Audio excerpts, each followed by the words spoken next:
Assalamualaikum warahmatullahi wabarakatuh. Pada kesempatan kali ini kita akan belajar bagaimana membuat perintah ya, bahasa pemrograman HTML yang ini kita tampilkan berbentuk sistem web base ya. Nah ini form sederhana karena kita baru belajar dasar. Nanti kita akan membuat form seperti ini.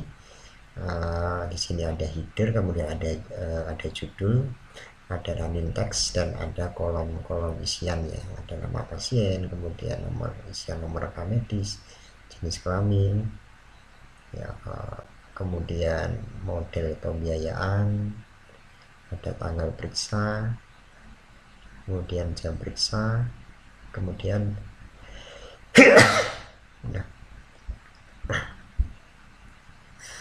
kemudian menu simpan atau tombol simpan. Nah, membuat form sederhana seperti ini memang kita juga membutuhkan beberapa pemahaman ya, bagaimana sih sebenarnya memasukkan perintah ya, bahasa pemrograman ke dalam sebuah lembar kerja sehingga bisa muncul tampilan seperti ini. Nah, yang pertama harus kita lakukan adalah di sini saya sudah membuat satu folder ya di SAM-htdocs. Nah, ini saya buat folder untuk folder belajar di sini. Nah, di folder belajar saya ada dua file ya. Seperti biasa ini adalah file HTML-nya ya. PHP filenya, kemudian ini ada gambar atau header-nya. Jadi dua file ini nanti yang saya masukkan dalam satu folder. Terserah foldernya mau Anda kasih nama apa, tapi kebetulan punya saya kasih nama folder belajar, sehingga kalau saya panggilnya ya tinggal saya panggil localhost kemudian garis miring belajar. Nah, kemudian form PHP nya saya klik. Nah, tampilan seperti ini. Nah, oke, di tampilan sederhana seperti ini isinya seperti apa? Mari kita buka di sini. Nah, bahasa perintah bahasa pemrogramannya di sebetulnya saya menggunakan Notepad++ ya. Di sini seperti ini. Nah, ada totalnya ada 77 line ya. 77 line yang digunakan di dalam membuat formulir yang sesederhana ini. Oke. Nah, sekarang akan saya jelaskan masing-masing perintah ya. Maksud dari perintah yang ditulis di sini mungkin bagi yang awam dan baru pertama kali pun juga agak bingung ya kalau melihat ini, karena setiap perintah setiap tampilan itu mengandung beberapa perintah-perintah yang berbeda. Dan meskipun sama-sama menggunakan HTML ya, terkadang pun pula ada beberapa programmer ya, coder di sini yang memang memiliki ciri khasnya masing-masing ya. Sehingga kalau kita mencoba mengoprek ya, atau melakukan editing sistem, kemudian kita coba buka source code-nya, kita lihat strukturnya, ada memang sama-sama HTML ya, sama sistem informasi berbasis web base, tapi memang bentuknya pun biasanya berbeda-beda ya, antara programmer satu dengan programmer yang lainnya. Oke, ini saya jelaskan seperti biasa di line 1 ya, ini ada kita awali dengan ini ya. Kemudian di line keempat ada back heading, dikit besar ada back heading. Ini menunjukkan bahwa perintah back ini merupakan header ya, kita awali dengan header. Jadi antara mulai back ini sampai dengan sini, dari line 5 sampai dengan line 15 itu kategori back header. Jadi kepala nih, jadi mulai header, gambar header, kemudian judul sampai dengan running text itu dia masuk di bagian back heading. Oke, kemudian ini ada perintah div class sama dengan row. Kita membuat row ya, satu kolom ya. Kemudian class ada navigation brand. Nah, href itu untuk memanggil form ya.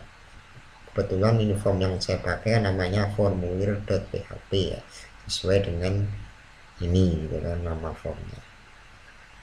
Nah, kemudian image img src atau source ya, image source nya ini kan baris ini dia berbicara tentang tulisan atau perintah ini itu sebenarnya menunjukkan bagaimana menampilkan si header ini. Nah, header ini bagaimana cara menampilkan agar bisa ada header seperti ini. Nah, caranya bagaimana? Ini ada image src ya. Image src itu maksudnya adalah source-nya. Nah, image source-nya sedikit saya perbesar. Image source-nya, nah, petik 2 header.jpg ya. Source atau sumber gambarnya itu adalah nama filenya header.jpg ya. Extensinya jpeg. Dimanakah dia? Ya inilah dia. Nah, inilah file yang dimaksud. Nah, inilah file yang dimaksud tadi. Namanya kan header. Ekstensinya adalah jpeg. Kita bisa lihat. Nah, ini kan ekstensinya adalah jpeg file. Maka dia manggilnya adalah image source header.jpeg. Nah, kalau ini Anda rubah namanya ya berarti nanti judulnya ya ganti lagi. Misalnya ini gambarnya Anda rubah jadi kepala bagian gitu kan, atau mungkin kepala atau kop sistem atau gambar ya, nanti di sini ya Anda rubah karena mengacu pada nama gambar yang nanti akan Anda tuju. Kemudian width dan height-nya ini 100% dan height-nya 20%. Ini berarti ukurannya. Nah, ini berarti ukurannya. Ukuran apa? Ukuran dari tampilan ini. Coba ketika ini saya ganti ya, ini jadi misal jangan 20, misal saya ganti 50, 100 saja lah, saya ganti 100, kemudian saya save, kemudian saya refresh kembali. Nah, bentuknya jadi berbeda. Inilah dimaksud itu. Kemudian ini saya rubah jadi 50 lagi, ya dia akan menyesuaikan.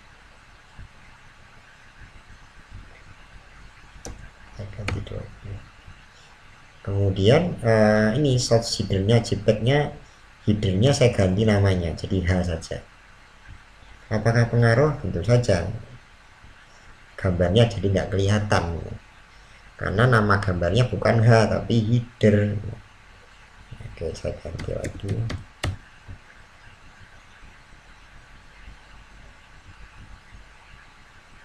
Nah, tampil lagi. Kemudian div. Nah, ini div itu artinya ini pembatas ya, berarti perintah yang ini sudah selesai. Sekarang kita kemudian lanjut ke baris berikutnya, yaitu baris untuk menampilkan perintah. Ini formulir pendaftaran pasien baru ini nanti perintahnya seperti apa. Ini jadi masuk ke sini ya. Nah, kita mulai ya di sini div class. Kemudian petik 2 ada kolom LJ12, berarti large ya, ukurannya fontnya itu 12. Oke, kemudian H1 itu adalah heading 1, heading atau header 1. Class itu back header, menandakan bahwa ini adalah header dari text ya atau judul utama.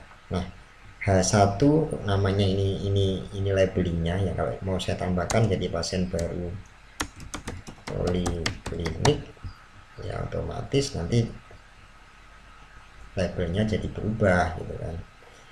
Namun di sini kan dia H1 ya, H1 itu heading 1 dengan ukuran yang tadi lumayan besar.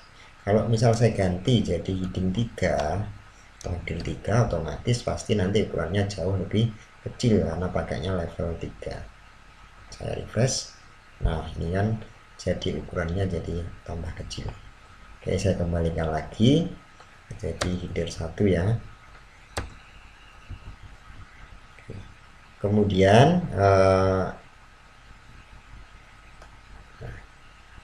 setelah ini selesai, kita masuk ke berikutnya, yaitu running text ya. Kita tadi sudah membahas yang pertama, kedua, sekarang kita masuk ke running text. Running text itu ada teksnya, ini teks berjalan selamat datang di sistem informasi pendaftaran bla bla bla. Nah, running text itu perintahnya ada di baris 514 dan 15. Ini ada perintah font, artinya ini hurufnya, size-nya 4, itu kan berarti ukurannya 4. Kalau Anda mau rubah ukurannya jadi 5, 6, 7, 8 dan seterusnya ya bisa, nanti otomatis akan jadi lebih besar. Misalnya ini saya ganti jadi 5 gitu kan, nah otomatis ya fontnya akan berubah, nah, ukurannya berubah. Kemudian marquee ini artinya menjelaskan bahwa ini merupakan running text atau teks berjalan. Kalau ini Anda hilangkan, nanti teksnya tidak akan berjalan ya. Kemudian ada B, itu bold ya, menyatakan bahwa fontnya itu bold, tebal. Nah, kemudian ada font colornya, nah, berarti ini menandakan adalah warna colornya. Ini kebetulan warnanya adalah blue. Ini coba saya ganti jadi red. Kemudian ada I. Nah, I itu menandakan italic ya. Karena apa? Fontnya miring, ini kan, miring. Kemudian baru di sini ada label teksnya, gitu kan, ada label teksnya. Nah di sini ada I tadi italic, font colornya ini tadi saya ganti red ya, jadinya red. Kemudian bold, maju dan seterusnya. Nah sekarang saya tidak ingin memakai italic ya, saya kepinginnya pakai U. U itu apa? Itu kan underline ya. Kalau Anda suka ngetik di Microsoft itu kan ada simbol U, underline, berarti garis bawah, I italic berarti piring, B itu bold dan seterusnya. Maka ini saya kasih jadi U. Kemudian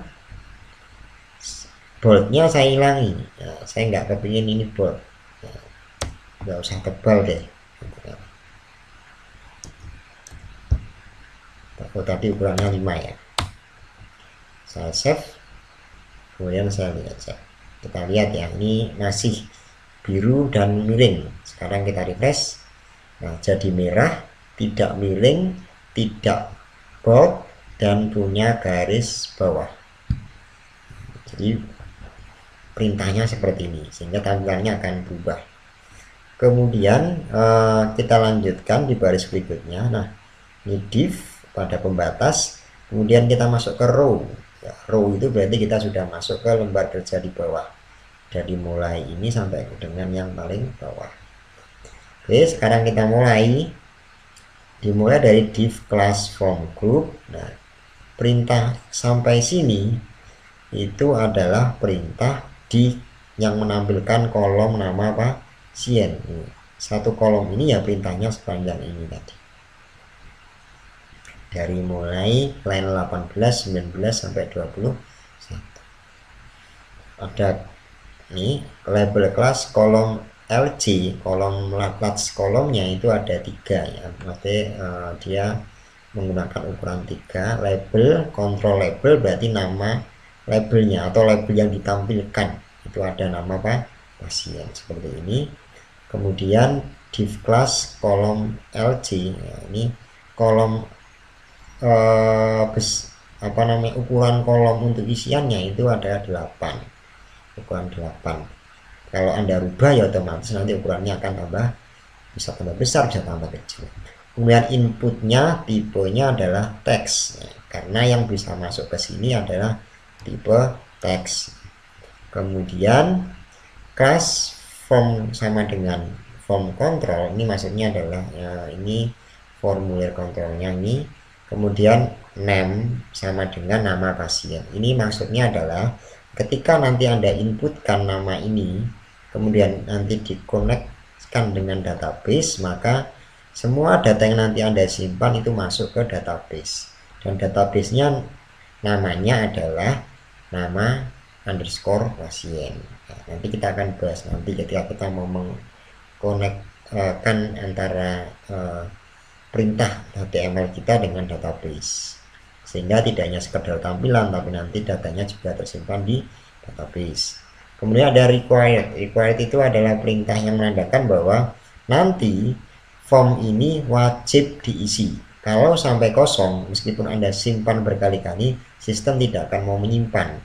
Karena arti required di sini adalah perintahnya berarti wajib diisi. Begitu pula yang lain. Yang lain juga ada penanda requirednya. Oke.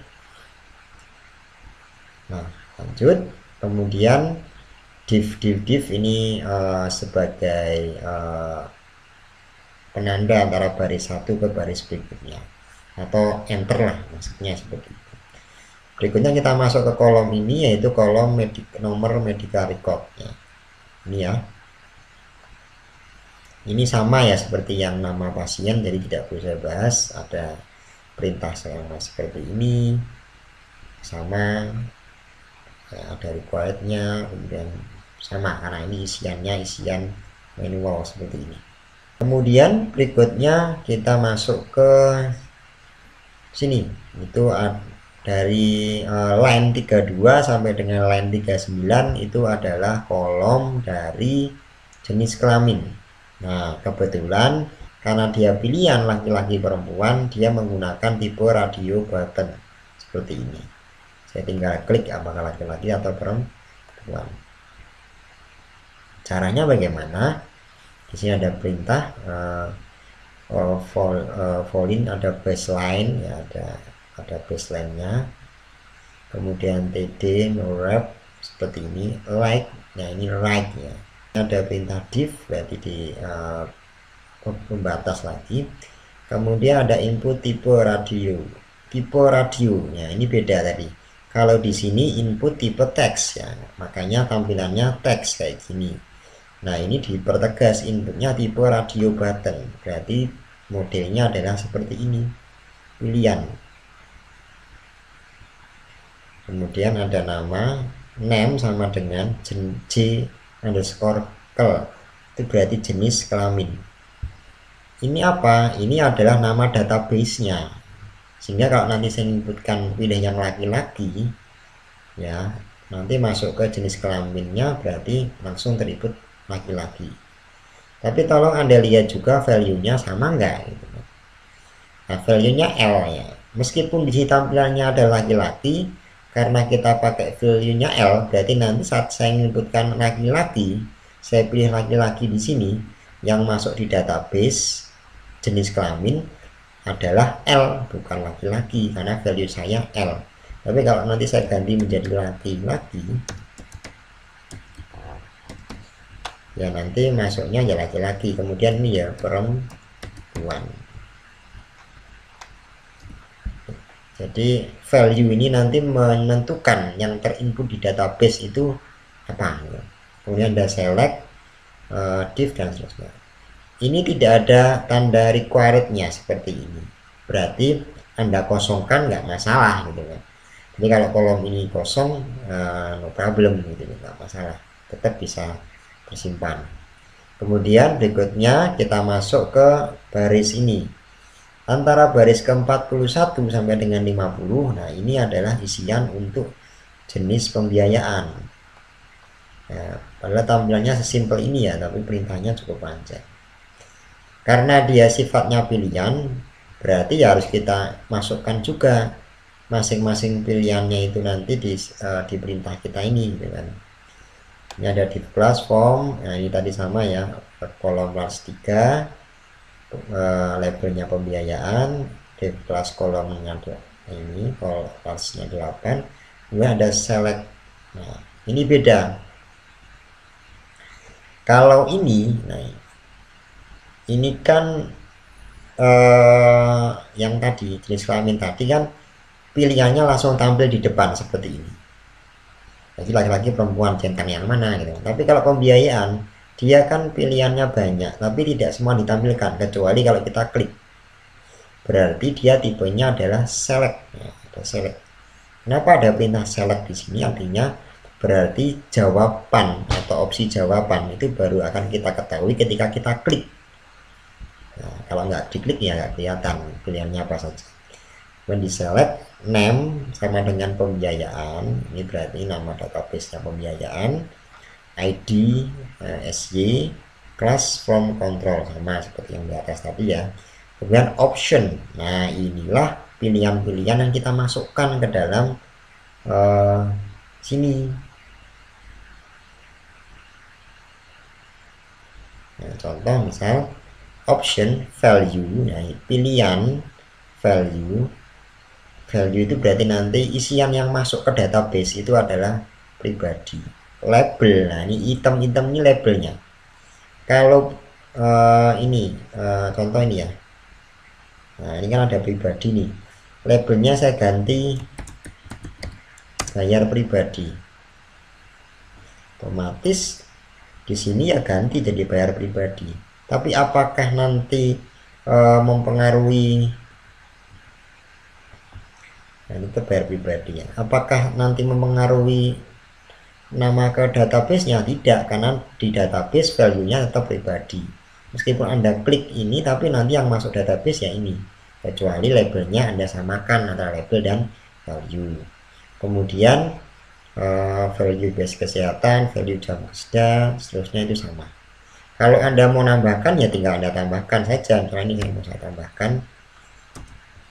Nah ini misal asuransi apa namanya, AXA misalnya, boleh bisa tambahkan, tinggal saya refresh, masuk nih, tambah lagi, tadi belum ada sekarang ada, dan seterusnya. Kemudian ada kolom select, berarti harus dipilih, div dan seterusnya. Ini tidak ada recordnya, berarti juga boleh untuk dikosongkan. Sekarang kita masuk ke line 55 ya, line 55 sampai sini itu isinya sama, kita buat div class from, labelnya sama, kelas kolomnya juga sama, intinya ini sama. Tapi karena kita ingin membuat tanggal periksa, maka input tipenya itu date. Kenapa tipenya date? Karena dia kategorinya adalah kategori tanggal ya, kategori tanggal. Kemudian kelas sama dengan form control ini sama. Kemudian nama, ya ini ada tanggal underscore kejadian. Ini harusnya kalau ini tanggal periksa berarti nama database-nya juga saya sesuaikan misalnya.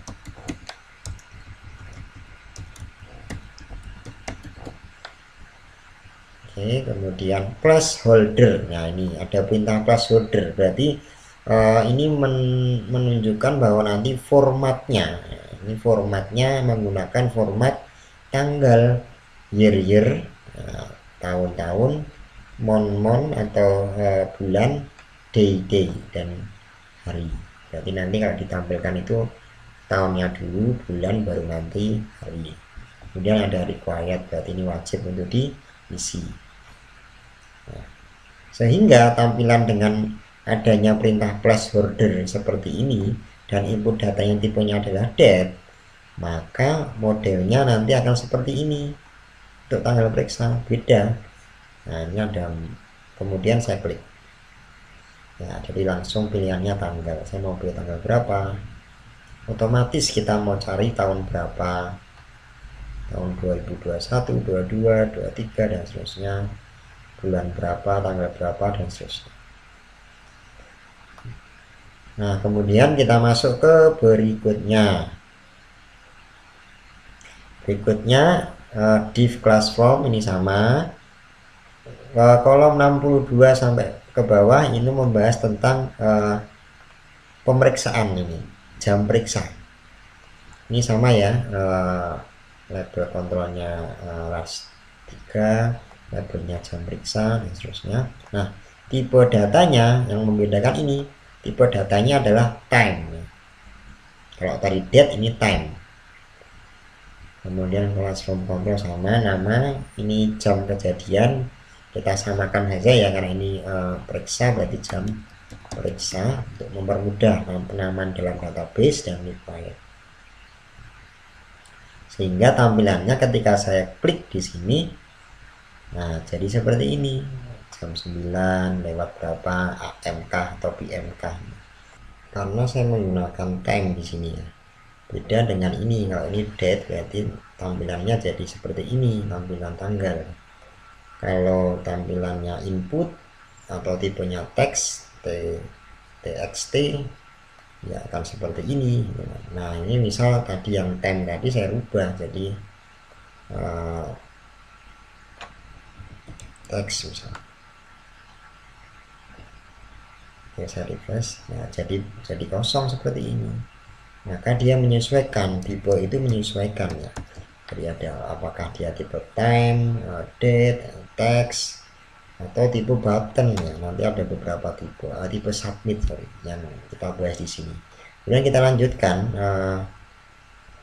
kita lanjutkan di sini, line 69 ke bawah itu menunjukkan perintah untuk menampilkan satu tombol ini save. Kita ulangi lagi, ini sama ya, di class form group sama, kemudian kolom. Nah ini ada kolom LJ offset 3, ini khusus untuk pembuatan tombol perintah. Kemudian ada do not use name submit or ID submit for the submit button. Jadi ketika kita mensubmit atau mengambil perintah ini nanti, itu menandakan bahwa ini dokumen mau diapakan gitu. Apakah nanti perintahnya perintah simpan, perintahnya menghapus, atau apapun. Jadi biasanya setiap submit itu ada seperti ini. Apakah mau print dan sebagainya itu sama. Jadi ada namanya submit or ID sama dengan submit. Ya, ketika saya button di sini ada perintah seperti itu. Dan itu harus ya ditampilkan di setiap akhiran atau setiap kita ingin menambahkan button atau perintah. Kemudian di sini kita awali dengan button tipe. Nah, bedanya dengan yang lain, kalau yang lain kan input ya. Ini input, kemudian ini input, teksnya pun juga input dan seterusnya. Kenapa input? Karena input itu isian. Nah, ada perintah untuk kita itu mengisi, memilih dan seterusnya. Tapi beda dengan ini, itu bukan lagi mengisi, tapi yang dia inginkan adalah ini berupa perintah atau button, tombol. Berarti dia bukan lagi input tapi button, isinya adalah tombol, tidak mengisi. Kemudian tipenya adalah submit, beda dengan yang ini tipenya time, berarti nanti mencerminkan datanya adalah waktu, date itu tanggal. Kemudian kalau yang lain tadi teks, itu isinya adalah teks. Kemudian tadi tipenya ada radio, berarti tipenya radio button. Ada yang tadi tipenya select gitu kan, ada model-model select dan seterusnya. Tapi ini beda, ini tipenya adalah submit. Tipe submit itu ya khusus untuk kita melakukan perintah menghapus, menyimpan, print, editing data, back atau kembali ke menu sebelumnya, next atau lari ke menu berikutnya dan seterusnya. Itu tipenya submit. Kemudian ada kelas btn primary, ini kelas form control, ini hanya untuk biasanya dipakai memang untuk tipe-tipe button. Kemudian ada save ini adalah ini labelnya saja. Ini kalau saya ganti jadi simpan ya nggak apa-apa gitu. Saya ganti jadi simpan, nah kan ganti jadi simpan gitu. Kemudian button diakhiri dengan button sama dengan div from IOL dan script ya, berarti ini ditutup nih di script line ke 78. Jadi meskipun sesederhana seperti ini, kita masih belum benar-benar membuat sistem informasi yang detail. Minimal membuat form elektronik web base ya seperti ini, tapi sesederhana ini ya lumayan ya, kita paling tidak harus mengisikan perintah di 78 line. Nanti saat kita melakukan editing atau mungkin customize atau memulai dari awal, kita tahu maksud dari dan bagaimana bahasa yang kita gunakan supaya tampilannya harus seperti ini. Maka kita harus tahu masing-masing atau instruksi yang nanti akan kita berikan di sini. Saya kira itu script formulir sederhana HTML di sistem informasi web base. Selamat mencoba dan belajar. Wassalamualaikum warahmatullahi wabarakatuh.